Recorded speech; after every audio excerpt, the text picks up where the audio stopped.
Well, a few weeks ago, I brought you a story on 90-year-old Lanny Lee, an active farmer and president of the Bullock County Farm Bureau. His story was so well received, I set out to find another of our older treasures. For this story, we traveled to Jones County to meet Jane Haddock, who wore me out just watching her. I was born in 1917, November the 8th, 1917. This house was built in 1918.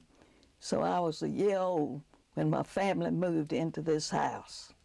Even the nearby town is called Haddock. It was named for my great-great-grandmother, who gave the land for the railroad to come through. And at that time it was named Haddock Station, and it had just evolved into the town of Haddock. She shared one of her early memories of what she did on the farm as a child. We had a few cattle that we milked back during the Depression years and all. And my brother and I milked those cows, and we had a cream separator to separate the cream from the milk. And that was our cash income.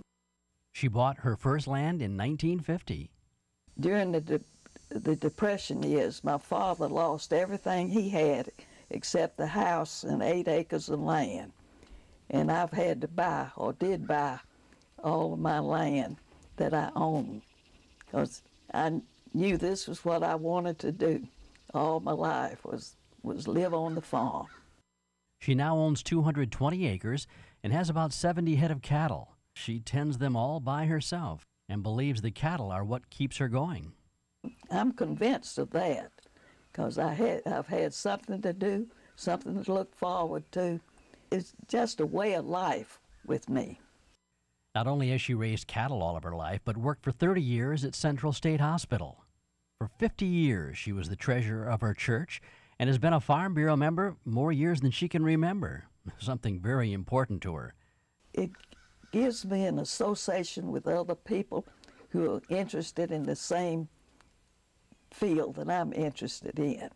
And you pick up tips and things to help you improve the quality of what you are trying to do on the farm. She got her 4-year college education through the former NYA program from what was then GSCW and now Georgia College and State University in Milledgeville.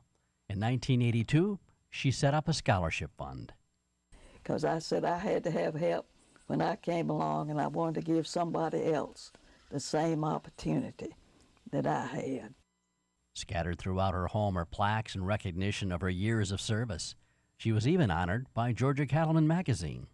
I guess I've been a curiosity to the people for a long time, a woman in the cattle business, operating it alone.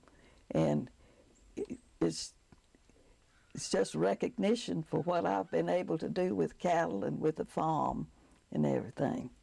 Do you want to share your secrets to a long and healthy life?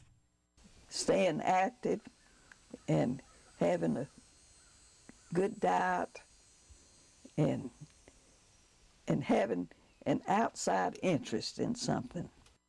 Is retirement in your thoughts?